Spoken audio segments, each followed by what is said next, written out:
Hey everyone, and thank you for tuning in to another episode of Jurassic World Cinematics. Before we begin today's episode, I would like to ask you to please also take a look at my gaming review YouTube channel called Konoha Reviews. You can find the link to that channel in the description down below. I do reviews of both old and new games, and you can even request some reviews, including of course, dinosaur games. In fact, I have a review of the game Jurassic Park Trespasser already filmed and coming out soon. So please take a look at my channel Konoha Reviews, and if you like what you see, then please subscribe, as it helps me out a lot. Thanks, and enjoy the rest of the episode. The dinosaur park was really coming to its own by now. It had a vast array of different types of prehistoric creatures, both big and small. There were still many that had to see the light of day, many of which were highly anticipated by the potential audience, and speculations ran wild on what dinosaurs they would release next.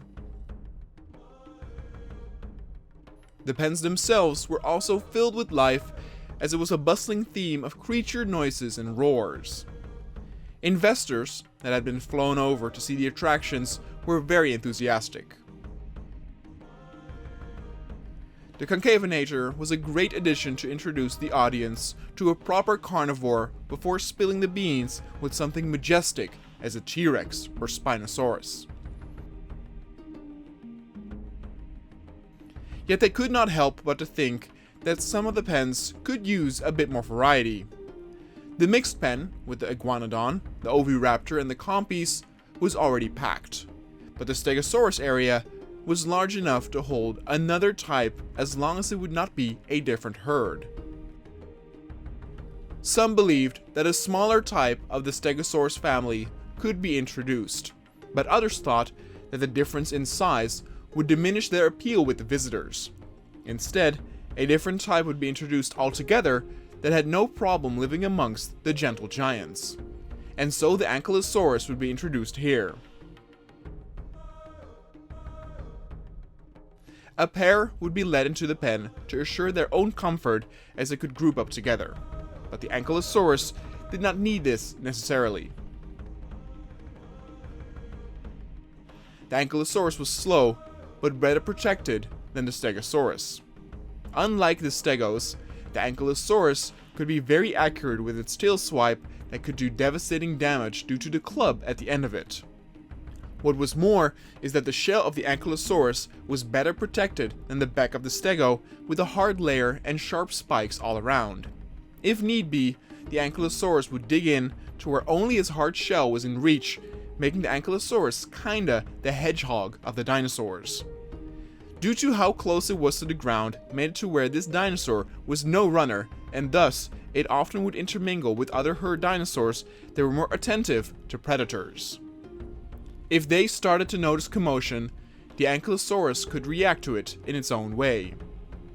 Yet in the past, they have shown signs of stress when put together with very hyperactive dinosaurs like the Gallimimus, so the slower and gentle Stegosaurus would be a great partner in this case.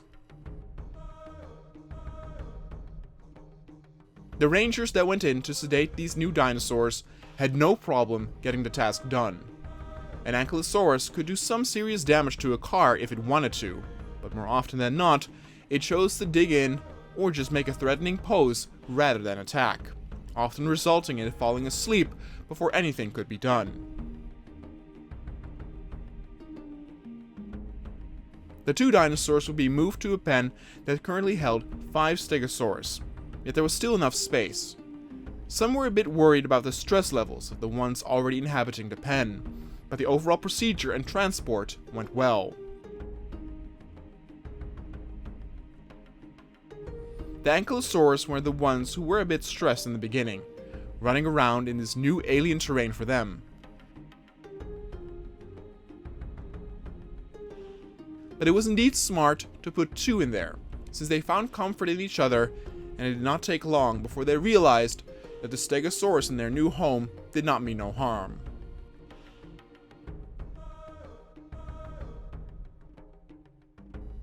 In a matter of a few hours, the Ankylosaurus were accepted by the small Stegosaurus herd, and the two types of dinosaurs were drinking from the same watering spot and eating from the same feeding spot.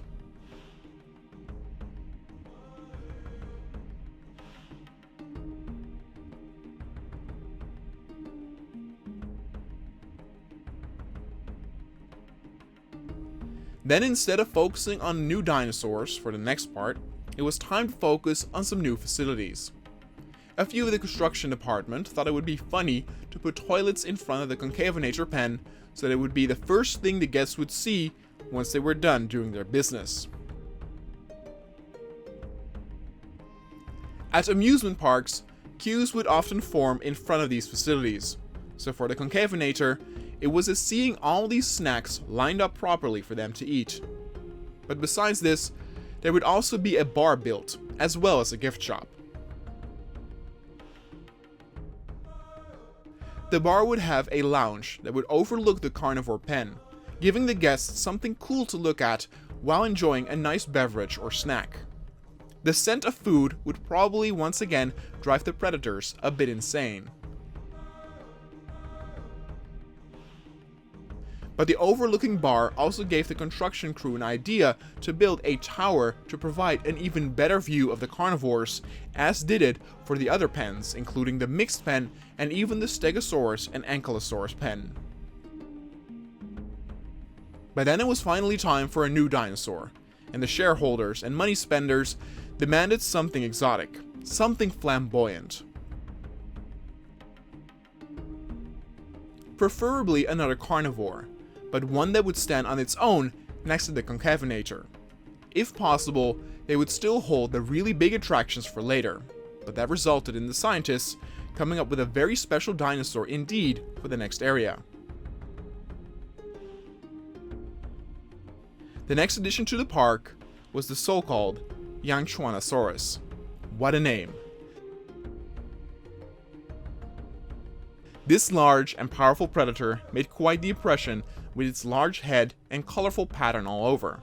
In some ways, it even resembled more of a parrot-like pattern than the already colorful Concavenator.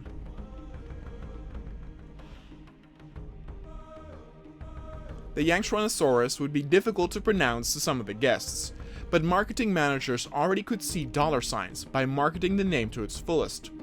You could have french fries and chicken nuggets in dinosaur shapes being served with the Yangchuana sauce, or have jokes and puns with the name printed on t-shirts.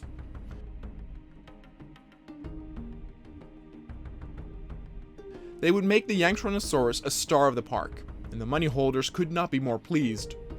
The name alone had already the schwung they were looking for, and the look of the creatures was one to behold as well.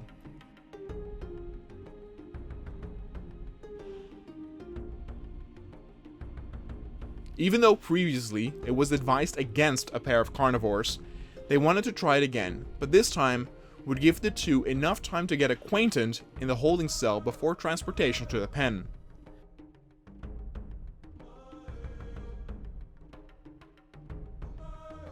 The area would be right opposite of the Concavenator, but the Yangchuano was indeed different enough to where it stood on its own.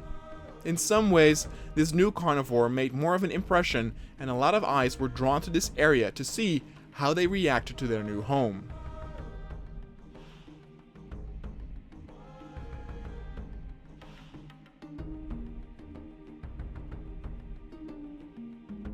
Unlike the Concavenator, these two did not show any stress when they arrived in the pen.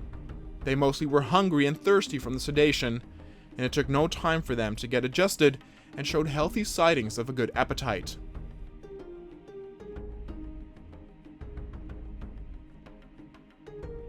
So the transportation was a huge success, and the pen was open and wide enough to where it displayed a good view of the two dinosaurs at all time. These now were the big attraction of the park, and as more and more dinosaurs would be introduced, the park would only grow more. Having some of these rare types being on display proved to be successful, so the money holders ordered the scientists to look if they could bring more rare types to life in order for the park to grow. Now, it did not mean that they would dismiss the guaranteed successes like a T-Rex, but it would definitely be pleasant to see how varied the park would be with life from another time.